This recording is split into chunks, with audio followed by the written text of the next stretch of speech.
സ്നേഹമുള്ളവരെയും ഉയർപ്പ് 4-ാം ഞായറാഴ്ചയിലേക്ക് നമ്മൾ പ്രവേശിച്ചിരിക്കുന്നു.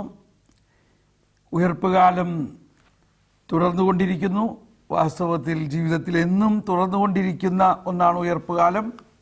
എന്നാൽ ഇപ്പോൾ പ്രത്യേകിച്ച് നമ്മൾ ഈ ഉയർപ്പ് കാലത്തിലെ 4-ാം ഞായറാഴ്ചയിലൂടെ കടന്നുപോയി.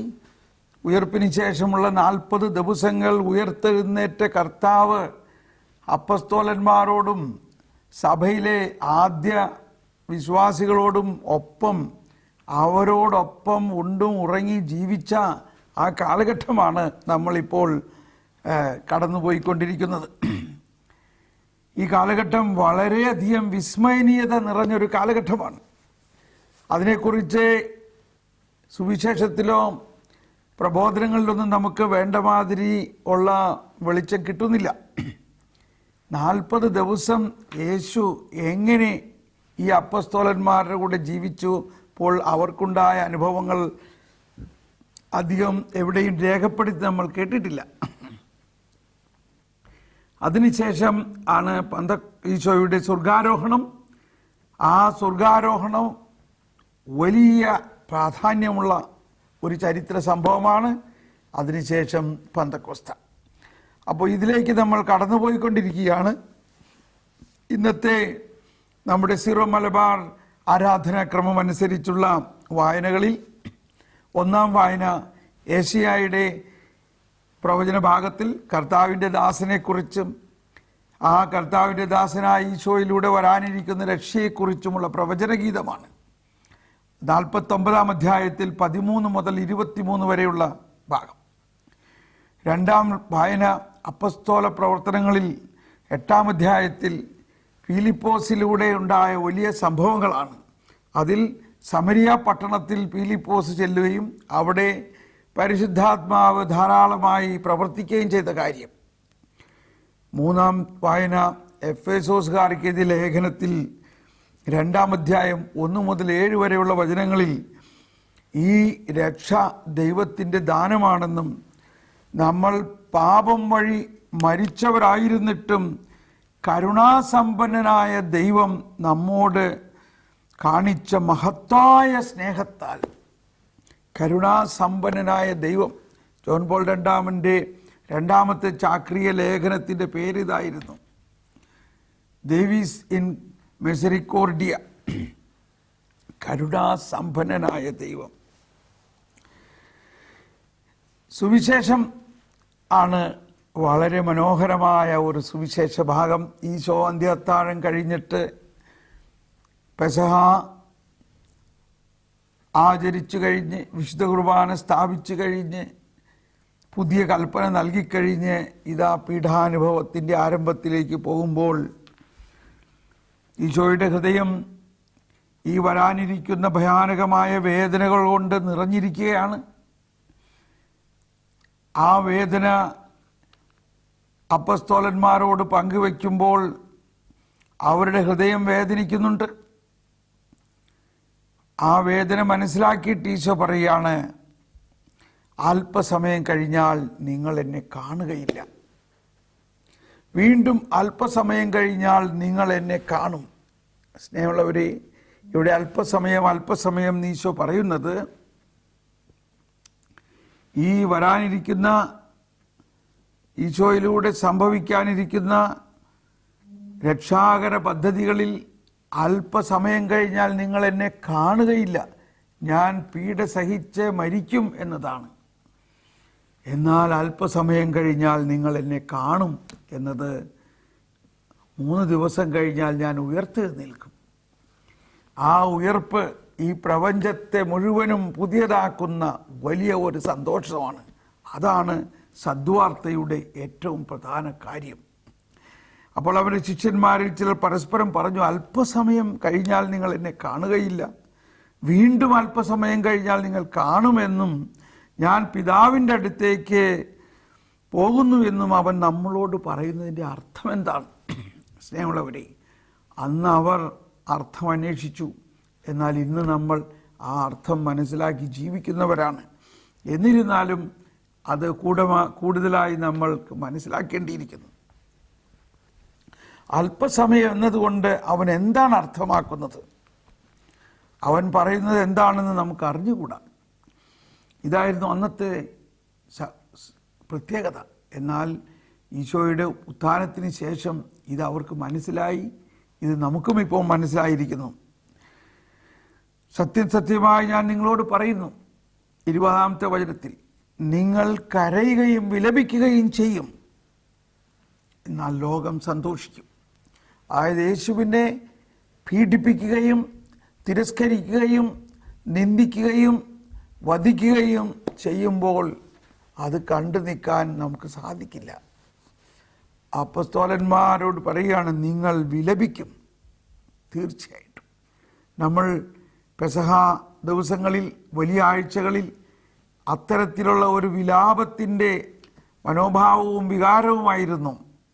നിങ്ങൾ കരയുകയും വിലപിക്കുകയും ചെയ്യും, എന്നാൽ ലോകം സന്തോഷിക്കും. അത് യേശുവിനെ പീഡിപ്പിച്ചവരെ കുറിച്ചാണ്. നിങ്ങൾ ദുഃഖിതരാകും, എന്നാൽ നിങ്ങളുടെ ദുഃഖം സന്തോഷമായി മാറും. ഈശോ ഉയർത്തെഴുന്നേൽക്കും എന്നതിനെക്കുറിച്ചുള്ള വലിയ രഹസ്യമാണ് ഇവിടെ പറയുന്നത്. എന്നിട്ട് അതിനെ ഒരു സ്ത്രീയുടെ പ്രസവവേദനയെക്കുറിച്ച്, പ്രസവവേദനയോട് തുലനം ചെയ്ത് കാണിക്കുകയാണ്. ഒരു സ്ത്രീക്ക് പ്രസവവേദന ആരംഭിക്കുമ്പോൾ അവളുടെ സമയം വന്നതുകൊണ്ട് അവൾക്ക് വലിയ വേദനയാണ്, ദുഃഖമുണ്ടാകുന്നു. എന്നാൽ ശിശുവിനെ പ്രസവിച്ച് കഴിയുമ്പോൾ ഒരു മനുഷ്യൻ ലോകത്തിൽ ജനിച്ചത് കൊണ്ടുള്ള സന്തോഷം നിമിത്തം ആ വേദന പിന്നീട് ഒരിക്കലും അവൾ ഓർക്കുന്നില്ല. ഇത് പ്രകൃതിയുടെ വലിയൊരു രഹസ്യമാണ്. ഇത് തന്നെയാണ് യേശുവിൻ്റെ പീഡാനുഭവവും മരണവും. ഒരു വലിയ പ്രസവവേദനയായിരുന്നു. ഈശോയുടെ ചങ്ക് പിളർന്ന് വെള്ളവും രക്തവും പുറത്തു വന്നതോടുകൂടി സഭ പ്രസവിക്കപ്പെടുകയാണ്. ഒരു പുതിയ എറ, ഒരു പുതിയ സംസ്കാരം, ഒരു പുതിയ രാജ്യം പ്രസവിക്കപ്പെടുകയാണ്. യേശുവിൻ്റെ ഉത്ഥാനത്തിലൂടെ വലിയ ഒരു സംഭവം, സന്തോഷകരമായൊരു സംഭവം നടക്കുകയാണ്. അതുകൊണ്ട് ഉയർത്തെഴുന്നേറ്റ് ഉയർപ്പ് തിരുനാൾ ആഘോഷിച്ച് ആ ആഘോഷത്തിൽ വന്നതോടുകൂടി നമ്മളിപ്പോൾ ദുഃഖവെള്ളിയാഴ്ചയെക്കുറിച്ച് ഓർക്കുന്ന പോലുമില്ല. എന്നാൽ ഈ ഉയർപ്പിൻ്റെ ഇവിടെ ഈശോ തന്നെ പറയുകയാണ് ഒരു സ്ത്രീയെക്കുറിച്ച്. സ്ത്രീ പ്രസവവേദന അനുഭവിക്കുന്നതിനെക്കുറിച്ച്. ഇത് തന്നെയാണ് യെശയ്യാ പ്രവചനത്തിൽ ഒരമ്മയെക്കുറിച്ച് പറയുകയാണ്. പെറ്റമ്മ മുല കുടിക്കുന്ന കുഞ്ഞിനെ മറക്കാനാകുമോ? പുത്രനോട് പെറ്റമ്മയ്ക്ക് കരുണ കാണിക്കാതിരിക്കാനാകുമോ? അവൾ മറന്നാലും ഞാൻ നിന്നെ മറക്കുകയില്ല. അത്രയ്ക്ക് വാത്സല്യം നിറഞ്ഞ ഒരു സ്നേഹമാണ് ദൈവത്തിൻ്റെ സ്നേഹം. കരുണയുടെ കവാടം തുറന്നിരിക്കെ കരുണയുടെ വർഷത്തിൽ ഈ കാര്യം പ്രത്യേകം നമ്മൾ മനസ്സിലാക്കേണ്ടതാണ്. ഈശോയുടെ പീഡാനുഭവവും ഉയർപ്പും ദൈവത്തിൻ്റെ കരുണയുടെ ഏറ്റവും വലിയ മഹത്വമാണ്. പെറ്റമ്മ കുഞ്ഞിനോട് കരുണ കാണിക്കാതിരിക്കുമോ? നമ്മളുടെ ദൈവം ഒരു പിതാവും മാതാവുമാണ്. ആ അമ്മയ്ക്ക് മക്കളോടുള്ള കരുണയേക്കാൾ വലിയ കരുണയാണ് ദൈവത്തിന് നമ്മളോടുള്ളത്. എത്ര വലിയ പാപിയായാലും നമ്മളെ ദൈവം മറക്കില്ല. ദൈവം നമ്മളെ കൈകളിൽ ഏറ്റി, ഇതാ ഞാൻ നിന്നെ എൻ്റെ ഉള്ളംകൈയിൽ എടുത്തിരിക്കുന്നു, ഉള്ളംകൈയിൽ രേഖപ്പെടുത്തിയിരിക്കുന്നു എന്നെല്ലാം പറയുകയാണ്. 49-ാം അധ്യായത്തിൽ 17-ാമത്തെ വചനത്തിൽ പറയുന്ന ഒരു വിസ്മയനീയ കാര്യമുണ്ട്. നിന്റെ നിർമ്മാതാക്കൾ നിന്നെ നശിപ്പിച്ചാൽ, നിന്റെ നിർമ്മാതാക്കൾ നിന്നെ നശിപ്പിച്ചവനേക്കാൾ വേഗമുള്ളവരാണ്. നിന്നെ വിജനമാക്കിയവൻ നിന്നിൽ നിന്ന് അകന്നു പോയിരിക്കുന്നു. നമ്മുടെ നിർമ്മാതാക്കളായ ദൈവം, അതായത് സൃഷ്ടാവായ ദൈവം, പാപം ചെയ്ത് നമ്മളെ പീഡിപ്പിച്ച് പാപത്തിൻ്റെ വഞ്ചനയിലൂടെ നമ്മളെ ചതിച്ച ആ പിശാചിനേക്കാൾ വേഗമുള്ളവരാണ്.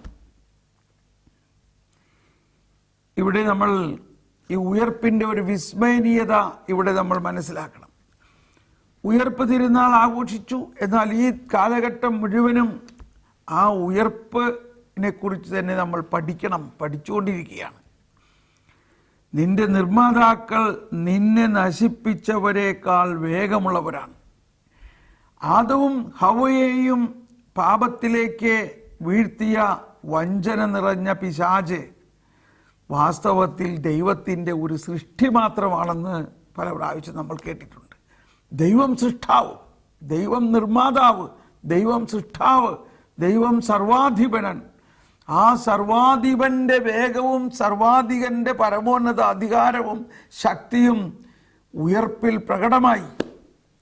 ആ ഉയർപ്പിലൂടെ ഈ വഞ്ചന നിറഞ്ഞ പിശാചിൻ്റെ സകല പ്രവർത്തനങ്ങളെയും നിർവീര്യമാക്കുകയും വിജനമാക്കുകയും പരാജയപ്പെടുത്തുകയും ചെയ്തിരിക്കുന്നു എന്ന് നമ്മൾ വിശ്വസിക്കണം. ഇപ്പോഴും പിശാച് എന്തോ വലിയ ഒരു സംഭവമാണെന്നും നമ്മൾ വിചാരിക്കരുത്.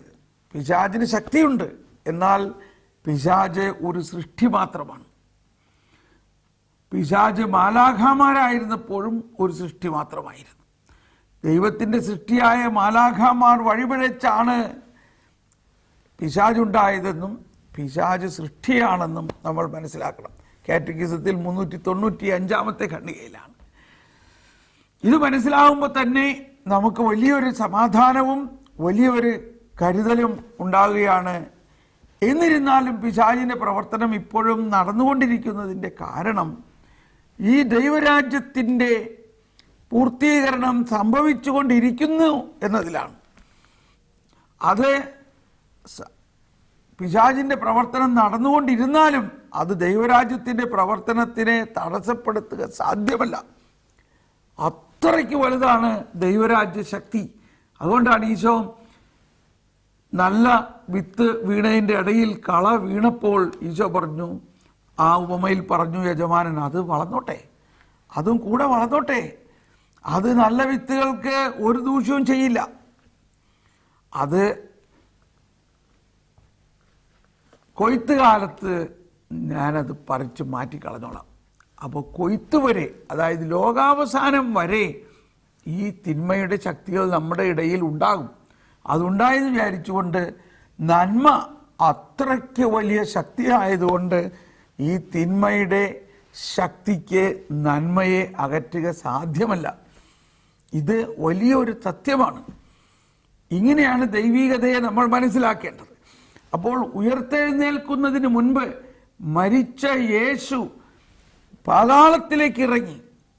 അതായത് യേശുവിൻ്റെ ആത്മാവ് ആദ്യ പാപം ചെയ്ത ആ ആദവും ഹവ്വയുടെയും സ്ഥലം വരെ മരിച്ചവരെല്ലാവരോടും പോയി സുവിശേഷം പ്രഘോഷിച്ചു.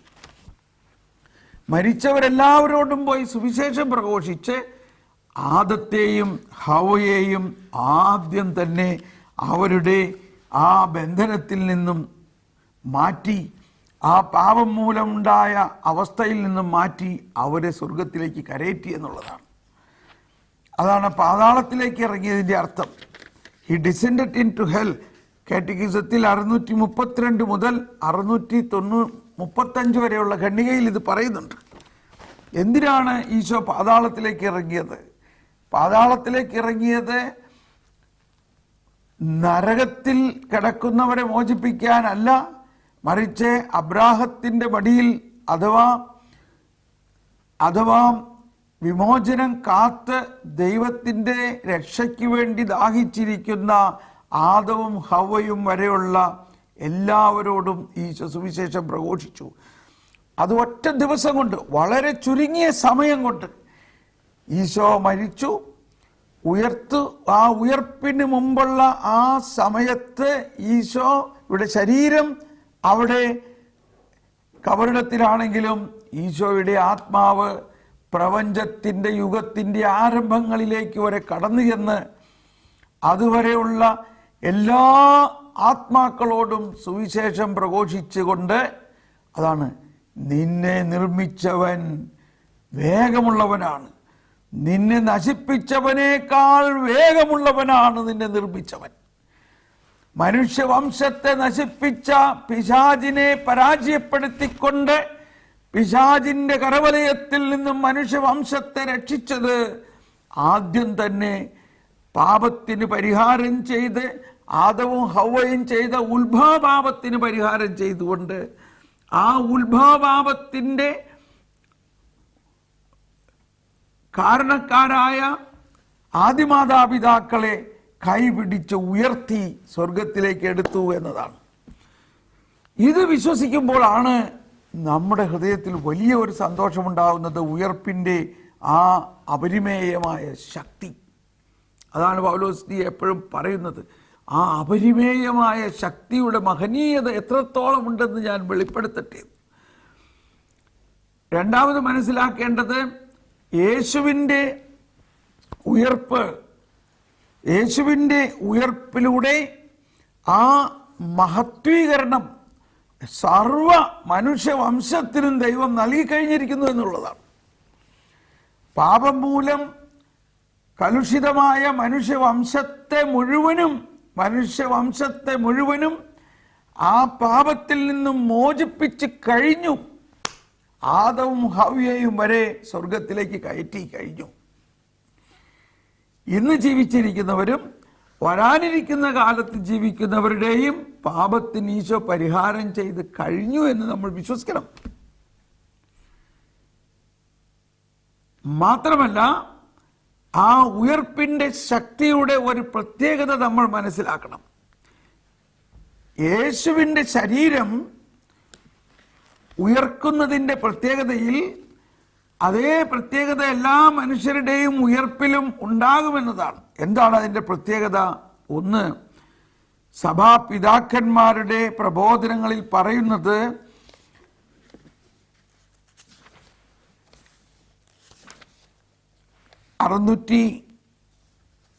കാറ്റക്കിസത്തിൽ 650 ഖണ്ഡികയാണ്. ഇത് മുഴുവനും വായിപ്പിക്കുന്നില്ല.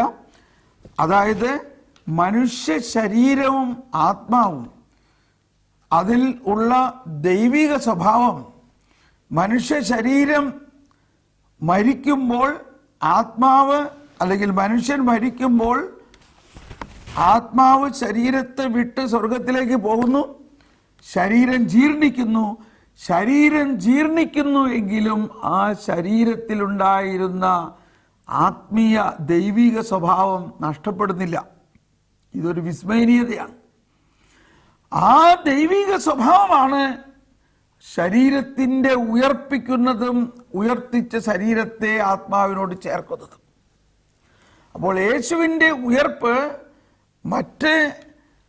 അതിനു മുമ്പ് യേശു ഉയർപ്പിച്ച ലാസറിൻ്റെയും ജൈറസിൻ്റെ മകളുടെയും നൈനിലെ വിധവയുടെ മകൻ്റെ ഉയർപ്പ് മാതിരി അല്ല. അവരെല്ലാം ഉയർത്തിട്ട് വീണ്ടും ജീവിക്കുകയായിരുന്നു, വീണ്ടും അവർ മരിച്ചു. എന്നാൽ യേശുവിൻ്റെ ഉയർത്ത ശരീരം ആ മരിച്ച ശരീരം തന്നെയാണ് ഉയർത്തത്. ആ മരിച്ച ശരീരം ഉയർത്തിട്ട് ആ പീഡാനുഭവത്തിൻ്റെ മുറിവുകൾ അതിലുണ്ടായിരുന്നു. മാത്രമല്ല ആ ശരീരം വീണ്ടും മരിച്ചിട്ടില്ല. ലാസർ ഉയർത്തു, ലാസർ പിന്നെ ജീവിച്ചു, വീണ്ടും മരിച്ചു. യേശു ഉയർത്തു, എന്നാൽ യേശുവിൻ്റെ ആ ശരീരം ആ മരിച്ച ശരീരം തന്നെയാണ് ഉയർത്തതെന്നും ആ ഉയർത്ത ശരീരത്തിന്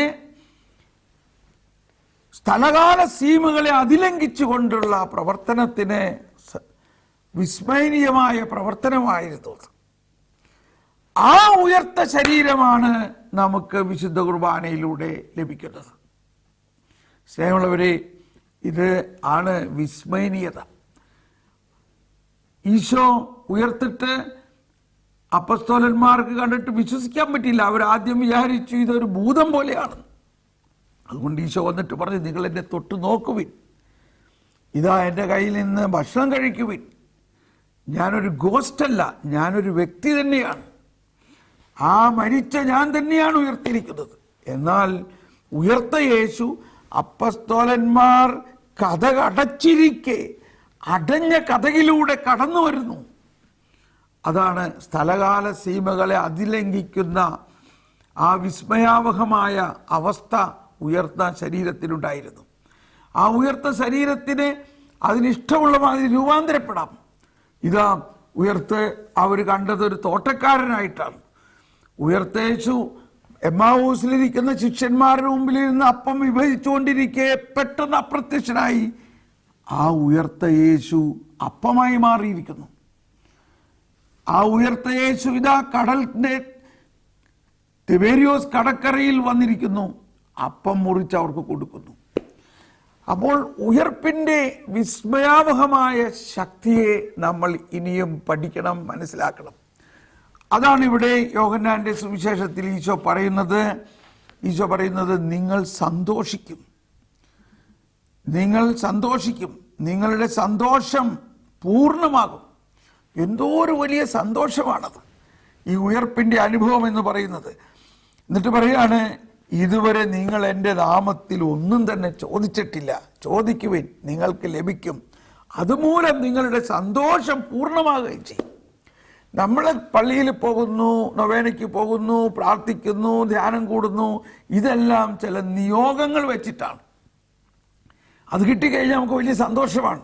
പക്ഷേ കർത്താവ് പറയുകയാണ്, നിങ്ങൾ വാസ്തവത്തിൽ പൂർണ്ണമായ ആ സന്തോഷം ഇപ്പോഴും കിട്ടിയിട്ടില്ല. ആ പൂർണ്ണമായ സന്തോഷം എന്ന് പറയുന്നത് ഉയർത്തെഴുന്നേറ്റ കർത്താവിനെ നമ്മളിൽ പൂർണ്ണമായി അനുഭവിക്കുന്നതാണ്. അൽഫായും ഒമേഗായും ആയ ആ ഉയർത്തെഴുന്നേറ്റ കർത്താവ് തന്നെയാണ് നമ്മൾ ഓരോ ക്രിസ്ത്യാനിയും വസിക്കുന്നത്. അപ്പോൾ ജ്ഞാനസ്നാനത്തിലൂടെയും സ്ഥൈര്യലേപനത്തിലൂടെയും വിശുദ്ധ കുർബാനയിലൂടെയും നമ്മളിലേക്ക് എഴുന്നള്ളി വന്നിരിക്കുന്നതും നമ്മുടെ ജീവിതത്തെ രൂപാന്തരീകരിച്ച് പച്ചവെള്ളത്തെ മുന്തിരിച്ചാറാക്കുന്ന പോലെ രൂപാന്തരീകരിക്കുന്നു. നമ്മൾക്ക് കാണാം, അതാണ് അപ്പസ്തോല പ്രവർത്തനത്തിൽ കാണുന്നത്. അപ്പസ്തോല പ്രവർത്തനം 8-ാം അധ്യായത്തിൽ നമ്മൾ വായിച്ചു, ശിമയോൻ എന്ന മന്ത്രവാദി പോലും യേശുവിൽ വിശ്വസിച്ചിരിക്കുന്നു. പരിശുദ്ധ ദൈവവചനം സമരിയാക്കാർ സ്വീകരിച്ചെന്ന് അറിഞ്ഞതോടെ അപ്പസ്തോലന്മാർ ഓടി വന്നു, അവരുടെ മേൽ തലയിൽ കൈവച്ച് പ്രാർത്ഥിച്ചു. അവരെല്ലാം ഈ ഉയർപ്പിന്റെ ആത്മാവിനെ സ്വീകരിച്ചു. വലിയ സന്തോഷം. അത് കണ്ടപ്പോൾ ഈ ശിമയോൻ മന്ത്രവാദി പൈസ കൊടുത്തിട്ട് പറയുകയാണ്, എനിക്ക് ആ കഴിവ് ഇങ്ങോട്ട് തരാൻ. അപ്പോഴാണ് പത്രോസും അവരും പറയുന്നത്, നീ പൈസ കൊടുത്ത് ഈ പരിശുദ്ധാത്മാവിന്റെ ദാനത്തെ വാങ്ങാൻ ശ്രമിക്കരുത്. അപ്പോൾ ദൈവത്തിന്റെ ദാനം സൗജന്യമായി നൽകുന്നതാണ്. നമ്മൾ അതിനെ ഒരു കൊമേഴ്സ്യലായിട്ട് കാണരുത്. അതാണ് ഇന്നത്തെ ഒരു പ്രശ്നം. അതിനെക്കുറിച്ച് നമ്മളിപ്പോൾ ഇവിടെ പറയുന്നില്ല. നമ്മൾ ദൈവത്തിൻ്റെ ദാനം സൗജന്യമാണ്. പരിശുദ്ധാത്മാവും ഉയർപ്പിൻ്റെ ശക്തിയും സൗജന്യമായി നമുക്ക് നൽകപ്പെട്ടിരിക്കുന്നു. ഇവിടെയാണ് പൗലോസ്ലീഹയുടെ ലേഖനത്തിൻ്റെ ഒരു പ്രധാന കാര്യം ഇതാണ്. നമ്മൾ പാപം വഴി മരിച്ചവരായിരുന്നിട്ടും കരുണാസമ്പന്നനായ ദൈവം നമ്മോട് കാണിച്ച മഹത്തായ സ്നേഹത്താൽ ക്രിസ്തുവിനോടുകൂടി നമ്മെ ജീവിപ്പിച്ചു. കൃപയാൽ നമ്മൾ രക്ഷിക്കപ്പെട്ടു. യേശു ക്രിസ്തുവിനോടുകൂടി അവിടുന്ന് നമ്മെ ഉയർപ്പിച്ചു, സ്വർഗത്തിൽ അവനോടുകൂടെ ഇരുത്തിയിരിക്കുന്നു. നമ്മൾ ഇനി എന്താണ് മനസ്സിലാക്കേണ്ടത്? നമ്മൾ മഹത്വീകരിക്കപ്പെട്ട് ആ സ്വർഗരാജ്യത്തിൻ്റെ മുഴുവൻ കൃപകളും ദാനങ്ങളും സ്വർഗീയ ആനന്ദവും ലഭിച്ചു കഴിഞ്ഞിട്ടുള്ളവരാണ്. എന്നാൽ ഇത് മനസ്സിലാകാതെ നമ്മൾ പുറകോട്ട് തിരിഞ്ഞ് നോക്കിക്കൊണ്ട് പാപത്തെക്കുറിച്ചും പാപത്തിൻ്റെ ശിക്ഷയെക്കുറിച്ചും പാപത്തിൻ്റെ ശാപത്തെക്കുറിച്ചും ഇനി നോക്കണ്ട. അത് നോക്കുമ്പോൾ നമ്മൾ ലോത്തിന്റെ ഭാര്യയെ പോലെ ആകുകയാണ്. ലോത്തിന്റെ ഭാര്യയോട് പറഞ്ഞു, അല്ലെങ്കിൽ അവരോടെല്ലാം പറഞ്ഞു, നിങ്ങൾ പുറകോട്ട് തിരിഞ്ഞ് നോക്കരുത്. ഇന്ന് നമ്മളോടും കർത്താവ് പറയുന്നതാണ്, നിങ്ങൾ പുറകോട്ട് തിരിഞ്ഞ് നോക്കരുത്. നിങ്ങൾ മുന്നോട്ട് നോക്കുക, ഉയർപ്പിലേക്ക് നോക്കുക, ഉയർപ്പിന്റെ മഹത്വത്തിലേക്ക് നോക്കുക. നിങ്ങൾ ഉയർത്തെഴുന്നേറ്റ് കഴിഞ്ഞവരാണ്. ഉയർപ്പിന്റെ ശക്തി നിങ്ങളിൽ നിറഞ്ഞിരിക്കുന്നവരാണ്. ഉയർപ്പിന്റെ ആത്മാവിനാൽ നിറഞ്ഞിരിക്കുന്നവരാണ്. ഉയർത്തെഴുന്നേറ്റ ശരീരം ഭക്ഷിക്കുകയും ചെയ്തിരിക്കുന്നവരാണ്. ഉയർപ്പ് നമ്മൾ ഓരോരുത്തരിലും തുടിച്ചു നിൽക്കുന്നു. ഇനി ഒരു പാപത്തിനും ഒരു ശാപത്തിനും നമ്മുടെ മേൽ ആധിപത്യം ചെയ്യാൻ സാധ്യമല്ല എന്ന് വിശ്വസിക്കണം. ഈ അവസ്ഥ ഉണ്ടായിരിക്കെ നമ്മൾ പുറകോട്ട് നോക്കുമ്പോഴാണ് ലോത്തിന്റെ ഭാര്യയ്ക്കുണ്ടായ അവസ്ഥയാണ് ഉപ്പുതൂണ് പോലെ ആവുന്ന അവസ്ഥ ഒരുപക്ഷെ നമുക്കുണ്ടാകാം. എങ്കിലും ദൈവം അതിൽ നിന്ന് പോലും നമ്മളെ രക്ഷിച്ച്, കാരണം ദൈവം നമുക്ക് വേണ്ടി സർവ്വതും നേടിക്കഴിഞ്ഞിരിക്കുന്നു. നിന്നെ നശിപ്പിച്ചവനേക്കാൾ വേഗമുള്ളവനാണ് നിന്നെ നിർമ്മിച്ചവൻ. നമ്മെ നിർമ്മിച്ച ദൈവം നമ്മളെ നശിപ്പിക്കാൻ വിട്ടുകൊടുക്കില്ല. അതാണ് ഈശോ തന്നെ പറഞ്ഞിരിക്കുന്നത്, എൻ്റെ ആടുകളെ ആർക്കും എൻ്റെ കയ്യിൽ നിന്ന് പിടിച്ചെടുക്കാൻ സാധ്യമല്ല. ഉയർപ്പിൻ്റെ രഹസ്യത്തിൽ ഈശോ പറഞ്ഞിരിക്കുന്നത് ഇതാണ്, ഞാൻ തന്നെ എന്നെ വിട്ടുകൊടുത്തിരിക്കുന്നു. എന്നെ കൊടുക്കാനും എന്നെ ഉയർപ്പിക്കാനും എനിക്ക് തന്നെ ദൈവം അധികാരം തന്നിരിക്കുന്നു. അങ്ങനെ ദൈവത്തിൻ്റെ സർവാധിപത്യം മുഴുവനും യേശുവിൻ്റെ ഉത്ഥാനത്തിൽ പ്രവർത്തിച്ചു. ഉത്ഥാനം ത്രിത്വത്തിൻ്റെ പ്രവർത്തനത്തിൻ്റെ ഏറ്റവും വലിയൊരു പ്രവർത്തനമാണ്. പിതാവാണ് യേശുവിനെ ഉയർപ്പിക്കുന്നത് എങ്കിൽ ആ ഉയർപ്പിൻ്റെ പ്രവർത്തനം നടക്കുന്നത് പരിശുദ്ധാത്മാവിൻ്റെ ശക്തിയിലൂടെയാണ്. ഉയർപ്പിക്കപ്പെടുന്നവൻ യേശു ക്രിസ്തുവാണ്, പുത്രനാണ്. ആ പുത്രനിൽ പരിശുദ്ധാത്മാവിൻ്റെ പ്രവർത്തനത്തിലൂടെയാണ് ഈ ഉയർപ്പ് സംഭവിച്ചിരിക്കുന്നത്. ആ പരിശുദ്ധാത്മ ശക്തിയാണ് നമ്മളിൽ എല്ലാവരിലും ദൈവം ഇപ്പോൾ നൽകുന്നത്. നമുക്ക് ഈ വിശുദ്ധ കുർബാനയിലൂടെ യേശുവിൻ്റെ ഉയർത്തെഴുന്നേറ്റ ശരീരമാണ് നമ്മൾ സ്വീകരിക്കാൻ പോകുന്നത്. ആ ഉയർത്തെഴുന്നേറ്റ ശരീരം സ്വീകരിക്കുമ്പോൾ യേശുവിലുള്ള നിറഞ്ഞു നിൽക്കുന്ന മഹത്വം മുഴുവനും നമ്മളിലേക്ക് കടന്നു വരികയാണെന്നുള്ള ബോധ്യത്തോടുകൂടി നമ്മൾക്ക് ഈ വിശുദ്ധ കുർബാനയിൽ തുടരാം. നമ്മൾ ഈ പന്തക്കുസ്ത അനുഭവത്തിലേക്കും ഈശോയുടെ ഉത്ഥാനത്തിൽ സ്വർഗാരോഹണത്തിൻ്റെയും പന്തക്കുസ്തായുടെ അനുഭവത്തെ ലക്ഷ്യം വെച്ചുകൊണ്ട് നമുക്ക് നീങ്ങാം. പൂർണ്ണമായി മുന്നോട്ട് നോക്കുക, പിന്നോട്ട് നോക്കാതെ. Praise the Lord.